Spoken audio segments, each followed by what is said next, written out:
ಮಕಾವ್ಗಳು ಗಿಳಿ ಕುಟುಂಬಕ್ಕೆ ಸೇರಿದ ವರ್ಣರಂಜಿತ ಪಕ್ಷಿಗಳು. ಅವರು ತಮ್ಮ ರೋಮಾಂಚಕ ಪುಕ್ಕಗಳು, ಉದ್ದವಾದ ಬಾಲಗಳು ಮತ್ತು ಶಕ್ತಿಯುತ ಕೊಕ್ಕುಗಳಿಗೆ ಹೆಸರುವಾಸಿಯಾಗಿದ್ದಾರೆ. ಮಕಾವ್ಗಳು ಅದ್ಭುತ ಮತ್ತು ಸಾಮಾಜಿಕ ಪಕ್ಷಿಗಳು ಮತ್ತು ಅವುಗಳನ್ನು ಸಾಮಾನ್ಯವಾಗಿ ಸಾಕುಪ್ರಾಣಿಗಳಾಗಿ ಇರಿಸಲಾಗುತ್ತದೆ. ಮಧ್ಯ ಮತ್ತು ದಕ್ಷಿಣ ಅಮೆರಿಕಾದ ಕಾಡಿನಲ್ಲಿಯೂ ಸಹ ಅವುಗಳನ್ನು ಕಾಣಬಹುದು, ಅಲ್ಲಿ ಅವರು ಹಿಂಡುಗಳಲ್ಲಿ ವಾಸಿಸುತ್ತಾರೆ ಮತ್ತು ಹಣ್ಣುಗಳು, ಬೀಜಗಳು ಮತ್ತು ಬೀಜಗಳನ್ನು ತಿನ್ನುತ್ತಾರೆ. ಮಕಾವ್ಗಳು ಸೆರೆಯಲ್ಲಿ 50 ವರ್ಷಗಳವರೆಗೆ ಬದುಕಬಲ್ಲವು, ಇದು ಸಂಭಾವ್ಯ ಮಾಲೀಕರಿಗೆ ದೀರ್ಘಾವಧಿಯ ಬದ್ಧತೆಯನ್ನು ಮಾಡುತ್ತದೆ. ಮಕಾವ್ಗಳು ತಮ್ಮ ರೋಮಾಂಚಕ ಬಣ್ಣಗಳು ಮತ್ತು ಪ್ರಭಾವಶಾಲಿ ಗಾತ್ರಕ್ಕೆ ಹೆಸರುವಾಸಿಯಾಗಿದೆ, ಇದು ಸಾಕುಪ್ರಾಣಿ ಮಾಲೀಕರಿಗೆ ಜನಪ್ರಿಯ ಆಯ್ಕೆಯಾಗಿದೆ. ಆದಾಗ್ಯೂ, ಈ ಪಕ್ಷಿಗಳಿಗೆ ಸೆರೆಯಲ್ಲಿ ಬೆಳೆಯಲು ಸಾಕಷ್ಟು ಸ್ಥಳ ಮತ್ತು ಗಮನ ಬೇಕಾಗುತ್ತದೆ ಎಂಬುದನ್ನು ನೆನಪಿಟ್ಟುಕೊಳ್ಳುವುದು ಬಹಳ ಮುಖ್ಯ. ನೀವು ಮಕಾವ್ಗಳನ್ನು ಸಾಕುಪ್ರಾಣಿಗಳಾಗಿ ಇಟ್ಟುಕೊಳ್ಳುವುದನ್ನು ಪರಿಗಣಿಸುತ್ತಿದ್ದೀರಿ ಎಂದು ಭಾವಿಸೋಣ. ಆ ಸಂದರ್ಭದಲ್ಲಿ ಅವರಿಗೆ ದೊಡ್ಡ ಪಂಜರ ಅಥವಾ ಪಂಜರವನ್ನು ಒದಗಿಸುವುದು, ಸಾಕಷ್ಟು ಆಟಿಕೆಗಳು ಮತ್ತು ಪುಷ್ಟೀಕರಣ ಚಟುವಟಿಕೆಗಳು ಮತ್ತು ತಾಜಾ ಹಣ್ಣುಗಳು ಮತ್ತು ತರಕಾರಿಗಳನ್ನು ಒಳಗೊಂಡಿರುವ ವೈವಿಧ್ಯಮಯ ಆಹಾರವನ್ನು ಒದಗಿಸುವುದು ಅತ್ಯಗತ್ಯ.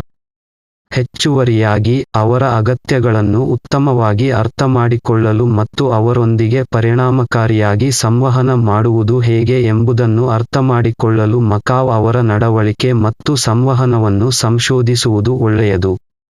ಸರಿಯಾದ ಕಾಳಜಿ ಮತ್ತು ಗಮನದಿಂದ, ಮಕಾವ್ಗಳು ಅದ್ಭುತ ಮತ್ತು ಲಾಭದಾಯಕ ಸಾಕುಪ್ರಾಣಿಗಳನ್ನು ಮಾಡಬಹುದು.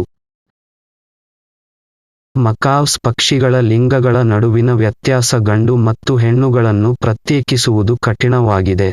ಪುರುಷರ ಕೊಕ್ಕುಗಳು ಹೆಚ್ಚು ವಿಸ್ತರಿಸಲ್ಪಟ್ಟಿರುತ್ತವೆ ಮತ್ತು ಸ್ವಲ್ಪ ಕಿರಿದಾಗಿರುವುದರಿಂದ ಅಭ್ಯಾಸದ ಕಣ್ಣು ಕೆಲವೊಮ್ಮೆ ಕೊಕ್ಕಿನಿಂದ ತಿಳಿಯಬಹುದು.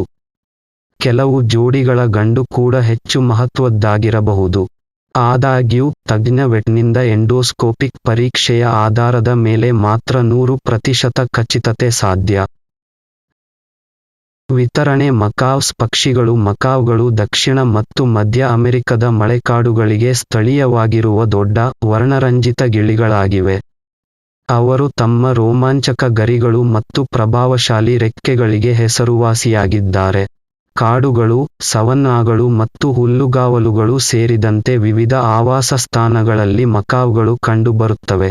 ನೀಲಿ ಮತ್ತು ಹಳದಿ ಮಕಾವ್ನಂತಹ ಕೆಲವು ಜಾತಿಯ ಮಕಾವ್ಗಳು ವ್ಯಾಪಕ ಶ್ರೇಣಿಯ ದೇಶಗಳಲ್ಲಿ ಕಂಡುಬರುತ್ತವೆ, ಆದರೆ ಸ್ಕಾರ್ಲೆಟ್ ಮಕಾವ್ನಂತಹ ಇತರವುಗಳು ಹೆಚ್ಚು ನಿರ್ಬಂಧಿತವಾಗಿವೆ. ಸಾಕುಪ್ರಾಣಿಗಳ ಜನಪ್ರಿಯತೆಯ ಹೊರತಾಗಿಯೂ, ಆವಾಸಸ್ಥಾನದ ನಷ್ಟ ಮತ್ತು ಅಕ್ರಮ ಸಾಕುಪ್ರಾಣಿ ವ್ಯಾಪಾರದಿಂದಾಗಿ ಮಕಾವ್ಗಳು ಕಾಡಿನಲ್ಲಿ ಹೆಚ್ಚು ಅಳಿವಿನಂಚಿನಲ್ಲಿವೆ. ಮಕಾವ್ಗಳು ಮಧ್ಯ ಮತ್ತು ದಕ್ಷಿಣ ಅಮೆರಿಕಕ್ಕೆ ಸ್ಥಳೀಯವಾಗಿರುವ ಸುಂದರವಾದ ಪಕ್ಷಿಗಳಾಗಿವೆ.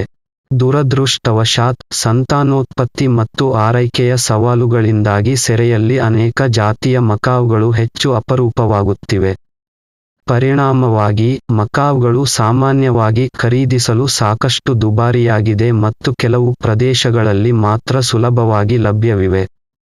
ಮನೋಧರ್ಮಕ್ಕೆ ಸಂಬಂಧಿಸಿದಂತೆ, ಮಕಾವ್ಗಳು ತಮ್ಮ ಮಾಲೀಕರೊಂದಿಗೆ ತುಂಬಾ ಸಾಮಾಜಿಕ ಮತ್ತು ಪ್ರೀತಿಯಿಂದ ಕೂಡಿರಬಹುದು, ಆದರೆ ಆರೋಗ್ಯಕರ ಮತ್ತು ಸಂತೋಷವಾಗಿರಲು ಅವರಿಗೆ ಹೆಚ್ಚಿನ ಗಮನ ಮತ್ತು ಕಾಳಜಿಯ ಅಗತ್ಯವಿರುತ್ತದೆ. ಸಾಮಾಜಿಕ ಗುಣಲಕ್ಷಣಗಳು ಮಕಾವ್ ಅನ್ನು ಸಾಕುಪ್ರಾಣಿಯಾಗಿ ಇರಿಸಿಕೊಳ್ಳಲು, ನೀವು ಭಾಗಶಃ ಕೈಯಿಂದ ಬೆಳೆಸಿದ ಹಕ್ಕಿಯನ್ನು ಖರೀದಿಸಬೇಕು. ಮಕಾವ್ಗಳು ಒಂದೇ ಮನೆಯಲ್ಲಿ ವಾಸಿಸುವ ಜನರಿಗೆ ತುಂಬಾ ಲಗತ್ತಿಸುತ್ತವೆ ಮತ್ತು ಮಾನವ ಧ್ವನಿಯನ್ನು ಅನುಕರಿಸಲು ಕಲಿಯುತ್ತವೆ.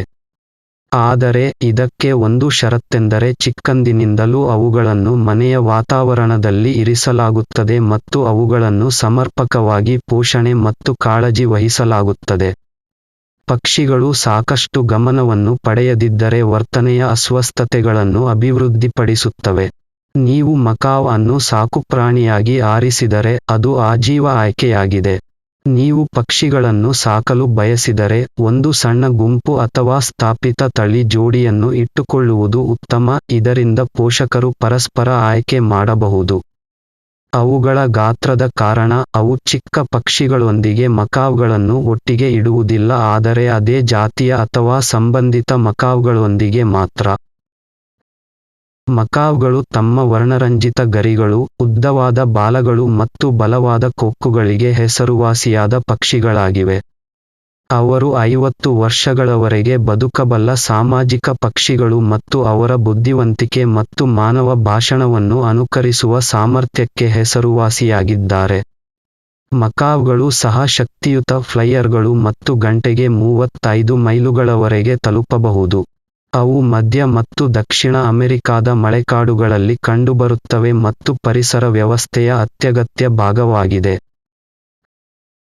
ಮಕಾವ್ಗಳು ನ್ಯೂ ವರ್ಲ್ಡ್ ಗಿಳಿಗಳ ಕುಟುಂಬಕ್ಕೆ ಸೇರಿವೆ, ಇದರಲ್ಲಿ 370ಕ್ಕೂ ಹೆಚ್ಚು ಜಾತಿಯ ಪಕ್ಷಿಗಳು ಸೇರಿವೆ. ಅವರು ತಮ್ಮ ಪ್ರಕಾಶಮಾನವಾದ ಮತ್ತು ರೋಮಾಂಚಕ ಪುಕ್ಕಗಳಿಗೆ ಹೆಸರುವಾಸಿಯಾಗಿದ್ದಾರೆ, ನೀಲಿ ಮತ್ತು ಹಸಿರು ಬಣ್ಣದಿಂದ ಕೆಂಪು ಮತ್ತು ಹಳದಿ ಬಣ್ಣಗಳವರೆಗೆ. ಮಕಾವ್ಗಳು ತಮ್ಮ ಬುದ್ಧಿವಂತಿಕೆ, ಸಾಮಾಜಿಕ ನಡವಳಿಕೆ ಮತ್ತು ಮಾನವ ಭಾಷಣವನ್ನು ಅನುಕರಿಸುವ ಸಾಮರ್ಥ್ಯಕ್ಕೆ ಹೆಸರುವಾಸಿಯಾಗಿದೆ. 17 ಜಾತಿಯ ಮಕಾವ್ಗಳಿವೆ. ಕೆಲವು ಜನಪ್ರಿಯ ಜಾತಿಗಳೆಂದರೆ ನೀಲಿ ಮತ್ತು ಚಿನ್ನದ ಮಕಾವ್, ಕಡುಗೆಂಪು ಮಕಾವ್ ಮತ್ತು ಹಸಿರು ರೆಕ್ಕೆಯ ಮಕಾವ್. ಸಂತಾನವೃದ್ಧಿ ಮಾಡುವ ಮಕಾವ್ಗಳು ಪಕ್ಷಿಗಳಿಗೆ ಸಂತಾನೋತ್ಪತ್ತಿ ಮಾಡಲು ಸವಾಲಾಗಿವೆ. ಸಂತಾನವೃದ್ಧಿ ಜೋಡಿಯು ಒಟ್ಟಿಗೆ ಉತ್ತಮವಾಗಿದೆಯೇ ಮತ್ತು ಆಹಾರ ಮತ್ತು ಸರಿಯಾದ ಪರಿಸರ ಅಂಶಗಳ ಮೇಲೆ ಬಹಳಷ್ಟು ಅವಲಂಬಿತವಾಗಿರುತ್ತದೆ. ಎಳೆಯ ಹಕ್ಕಿಗಳು ಲೈಂಗಿಕವಾಗಿ ಪ್ರಬುದ್ಧವಾಗಲು 4 ವರ್ಷಗಳು ಅಥವಾ ಅದಕ್ಕಿಂತ ಹೆಚ್ಚು ಸಮಯ ತೆಗೆದುಕೊಳ್ಳಬಹುದು. ಪಕ್ಷಿಗಳನ್ನು ಸಂತಾನೋತ್ಪತ್ತಿ ಮಾಡಲು ದೊಡ್ಡ, ಛಾವಣಿಯ ಹೊರಾಂಗಣ ಪಂಜರದಲ್ಲಿ ಇರಿಸಬೇಕಾಗುತ್ತದೆ. ಅವುಗಳನ್ನು ದೊಡ್ಡ ಗೂಡಿನ ಪೆಟ್ಟಿಗೆಯಲ್ಲಿ, ಟೊಳ್ಳಾದ ಮರದ ಸ್ಟಂಪ್ ಅಥವಾ ಸಣ್ಣ ಬಿಯರ್ ಪೀಪಾಯಿಯಲ್ಲಿ ಉತ್ಪಾದಿಸಲಾಗುತ್ತದೆ. ಹೆಣ್ಣುಗಳು ಸರಾಸರಿ 2 ರಿಂದ 4 ಮೊಟ್ಟೆಗಳನ್ನು ಇಡುತ್ತವೆ, ನಂತರ ಅದು ಸರಿಸುಮಾರು 24 ರಿಂದ 28 ದಿನಗಳವರೆಗೆ ಕಾವುಕೊಡುತ್ತದೆ. 3 ಅಥವಾ 4 ತಿಂಗಳ ನಂತರ ಫ್ಲೆಡ್ಜಿಂಗ್ ಸಂಭವಿಸುತ್ತದೆ. ಯುವಕರು ಇನ್ನೂ ತಮ್ಮನ್ನು ಸರಿಯಾಗಿ ಕಾಳಜಿ ವಹಿಸುವುದಿಲ್ಲ ಮತ್ತು ಸ್ವಲ್ಪ ಸಮಯದವರೆಗೆ ಇಬ್ಬರೂ ಪೋಷಕರಿಂದ ಪೋಷಿಸಲ್ಪಡುತ್ತಾರೆ. ಮಕಾವ್ ಪಕ್ಷಿಗಳಿಗೆ ಗೂಡಿನ ಪೆಟ್ಟಿಗೆಗಳು ಮುಖ್ಯವಾಗಬಹುದು, ಅವುಗಳ ಮರಿಗಳನ್ನು ಸಂತಾನೋತ್ಪತ್ತಿ ಮಾಡಲು ಮತ್ತು ಬೆಳೆಸಲು ಸುರಕ್ಷಿತ ಮತ್ತು ಸೂಕ್ತವಾದ ಸ್ಥಳವನ್ನು ಒದಗಿಸುತ್ತದೆ. ಮಕಾವ್ ಗೂಡಿನ ಪೆಟ್ಟಿಗೆಗಳ ಗಾತ್ರವು ಮಕಾವ್ ಜಾತಿಗಳನ್ನು ಅವಲಂಬಿಸಿ ಬದಲಾಗಬಹುದು. ಸಾಮಾನ್ಯವಾಗಿ, ಬಾಕ್ಸ್ ಆರಾಮವಾಗಿ ತಿರುಗಲು ಮತ್ತು ಅದರ ರೆಕ್ಕೆಗಳನ್ನು ಹಿಗ್ಗಿಸಲು ಸಾಕಷ್ಟು ದೊಡ್ಡದಾಗಿರಬೇಕು. ದೊಡ್ಡ ಮಕಾವ್ಗಳಿಗೆ, ಬಾಕ್ಸ್ 30 ಇಂಚು ಎತ್ತರ, 14 ರಿಂದ 16 ಇಂಚು ಅಗಲ ಮತ್ತು 14 ರಿಂದ 16 ಇಂಚು ಆಳದಲ್ಲಿರಬೇಕು. ಆದಾಗ್ಯೂ, ನೀವು ಗೂಡಿನ ಪೆಟ್ಟಿಗೆಯನ್ನು ಒದಗಿಸಲು ಬಯಸುವ ಮಕಾವ್ ಜಾತಿಗಳನ್ನು ಸಂಶೋಧಿಸುವುದು ಅತ್ಯಗತ್ಯ, ಏಕೆಂದರೆ ಅವುಗಳ ಗಾತ್ರ ಮತ್ತು ಗೂಡು ಕಟ್ಟುವ ಆದ್ಯತೆಗಳು ಬದಲಾಗಬಹುದು. ಮಕಾವ್ಗಳು ಭವ್ಯವಾದ ಪಕ್ಷಿಗಳಾಗಿದ್ದು, ಅವುಗಳ ಆರೋಗ್ಯ ಮತ್ತು ಯೋಗಕ್ಷೇಮವನ್ನು ಕಾಪಾಡಿಕೊಳ್ಳಲು ಸಮತೋಲಿತ ಮತ್ತು ಪೌಷ್ಟಿಕ ಆಹಾರದ ಅಗತ್ಯವಿರುತ್ತದೆ. ಮಕಾವ್ಗಳಿಗೆ ಆರೋಗ್ಯಕರ ಆಹಾರವು ವಿವಿಧ ಹಣ್ಣುಗಳು, ತರಕಾರಿಗಳು, ಧಾನ್ಯಗಳು, ಬೀಜಗಳು ಮತ್ತು ಬೀಜಗಳನ್ನು ಒಳಗೊಂಡಿರಬೇಕು. ತಾಜಾ, ಸಂಪೂರ್ಣ ಆಹಾರಗಳ ಮೇಲೆ ಕೇಂದ್ರೀಕರಿಸುತ್ತದೆ. ಮಕಾವ್ಗಳಿಗೆ ಶಿಫಾರಸು ಮಾಡಲಾದ ಕೆಲವು ಹಣ್ಣುಗಳು ಸೇಬುಗಳು, ಬಾಳೆಹಣ್ಣುಗಳು, ಹಣ್ಣುಗಳು, ದ್ರಾಕ್ಷಿಗಳು ಮತ್ತು ಕಿತ್ತಳೆಗಳು. ಕ್ಯಾರೆಟ್, ಸಿಹಿ ಆಲೂಗಡ್ಡೆ, ಹಸಿರು ಬೀನ್ಸ್ ಮತ್ತು ಎಲೆಗಳ ಸೊಪ್ಪಿನಂತಹ ಎಲೆಕೋಸು ಮತ್ತು ಪಾಲಕ ಮುಂತಾದ ತರಕಾರಿಗಳು ಸಹ ಅವರಿಗೆ ಉತ್ತಮವಾಗಿವೆ. ಧಾನ್ಯಗಳಿಗೆ ಸಂಬಂಧಿಸಿದಂತೆ, ಮಕಾವ್ಗಳು ಕಂದು ಅಕ್ಕಿ, ಕ್ವಿನೋವಾ ಮತ್ತು ಸಂಪೂರ್ಣ ಗೋಧಿ ಬ್ರೆಡ್ ಅನ್ನು ಬೇಯಿಸಬಹುದು. ಬಾದಾಮಿ, ವಾಲ್ನಟ್ಸ್, ಪೆಕನ್ಗಳು, ಕುಂಬಳಕಾಯಿ ಬೀಜಗಳು ಮತ್ತು ಸೂರ್ಯಕಾಂತಿ ಬೀಜಗಳು ಅವರಿಗೆ ಕೆಲವು ಉತ್ತಮ ಬೀಜಗಳು ಮತ್ತು ಬೀಜಗಳು. ಮಕಾವ್ಗಳಿಗೆ ಯಾವುದೇ ಸಂಸ್ಕರಿಸಿದ ಅಥವಾ ಸಕ್ಕರೆಯ ಆಹಾರಗಳು, ಆವಕಾಡೊ, ಚಾಕೊಲೇಟ್ ಮತ್ತು ಕೆಫೀನ್ಗಳನ್ನು ನೀಡುವುದನ್ನು ತಪ್ಪಿಸುವುದು ಮುಖ್ಯ, ಏಕೆಂದರೆ ಇವು ಪಕ್ಷಿಗಳಿಗೆ ವಿಷಕಾರಿಯಾಗಬಹುದು. ಬ್ಯಾಕ್ಟೀರಿಯಾದ ಬೆಳವಣಿಗೆಯನ್ನು ತಡೆಗಟ್ಟಲು ಅವರಿಗೆ ಸಾಕಷ್ಟು ತಾಜಾ ನೀರನ್ನು ಒದಗಿಸುವುದು ಮತ್ತು ಅವರ ಆಹಾರ ಮತ್ತು ಭಕ್ಷ್ಯಗಳನ್ನು ನಿಯಮಿತವಾಗಿ ಸ್ವಚ್ಛಗೊಳಿಸುವುದು ಅತ್ಯಗತ್ಯ. ಮಕಾವ್ಸ್ನಲ್ಲಿ ಸೂಕ್ತವಾದ ವಸತಿಗೆ ಸಾಕಷ್ಟು ಕೋಣೆಯ ಅಗತ್ಯವಿದೆ. ಅವರ ಬಾಲಗಳು ಮತ್ತು ರೆಕ್ಕೆಗಳು ಸಣ್ಣ ಪಂಜರದಲ್ಲಿ ಅಥವಾ ಪಂಜರದಲ್ಲಿ ತ್ವರಿತವಾಗಿ ಹಾನಿಗೊಳಗಾಗುತ್ತವೆ. ಪಂಜರವು ಹಕ್ಕಿಗಳು ತಮ್ಮ ರೆಕ್ಕೆಗಳನ್ನು ಸುಲಭವಾಗಿ ಚಾಚಲು ಸಾಕಷ್ಟು ಅಗಲವಾಗಿರಬೇಕು ಮತ್ತು ಬಾಲವು ನೆಲವನ್ನು ಸ್ಪರ್ಶಿಸದಂತೆ ಎತ್ತರವಾಗಿರಬೇಕು. ಈ ಪಕ್ಷಿಗಳ ಗಾತ್ರದ ಕಾರಣ ಒಳಾಂಗಣ ಪಂಜರವು ಸಾಕಷ್ಟು ದೊಡ್ಡದಾಗಿರುವುದಿಲ್ಲ. ಅವರು ತಮ್ಮ ಕಾಲುಗಳನ್ನು ಹಿಗ್ಗಿಸಲು ಮತ್ತು ಸಾಧ್ಯವಾದರೆ ಪಂಜರದ ಹೊರಗೆ ತಮ್ಮ ರೆಕ್ಕೆಗಳನ್ನು ಹಿಗ್ಗಿಸಲು ಶಕ್ತರಾಗಿರಬೇಕು. ಮಕಾವ್ಗಳು ತಕ್ಕಮಟ್ಟಿಗೆ ಮನೆಯಲ್ಲಿಯೇ ಇರುವ ಪಕ್ಷಿಗಳು ಮತ್ತು ಅತ್ಯುತ್ತಮ ಹಾರಾಟಗಾರರಲ್ಲದ ಕಾರಣ ಅನೇಕ ಜನರು ಅವುಗಳನ್ನು ಕಲ್ಪನೆಗೆ ಒಗ್ಗಿಕೊಂಡ ನಂತರ ಮನೆಯಲ್ಲಿ ಸ್ಟ್ಯಾಂಡ್ನಲ್ಲಿ ಅಥವಾ ಮರವನ್ನು ಹತ್ತುತ್ತಾರೆ. ಹೆಚ್ಚಿನ ಮಕಾವ್ಗಳು ತಮ್ಮ ಸ್ಥಳವನ್ನು ತೊರೆಯುವ ಪ್ರಚೋದನೆಯನ್ನು ಅನುಭವಿಸುವುದಿಲ್ಲ. ಛಾವಣಿಯ ಹೊರಾಂಗಣ ಪಂಜರದ ಸಂದರ್ಭದಲ್ಲಿ ಸುಮಾರು 5 ಸೆಂಟಿಮೀಟರ್ಗಳ ಜಾಲರಿ ತೆರೆಯುವಿಕೆಯೊಂದಿಗೆ ಸ್ಪಾಟ್ ವೆಲ್ಡ್ ಮತ್ತು ಕಲಾಯಿ ತಂತಿ ಜಾಲರಿಯನ್ನು ಬಳಸಬೇಕು. ಯಾವುದೇ ಮರದ ಪ್ರಸ್ತುತವನ್ನು ಗಮನಿಸಿ. ಪಕ್ಷಿಗಳು ಸಾಮಾನ್ಯವಾಗಿ ಹೆಚ್ಚಿನ ಸಮಸ್ಯೆಗಳಿಲ್ಲದೆ ಕಡಿಯಬಹುದು. ಮಕಾವ್ಗಳು ಹುಟ್ಟು ಆರೋಹಿಗಳು.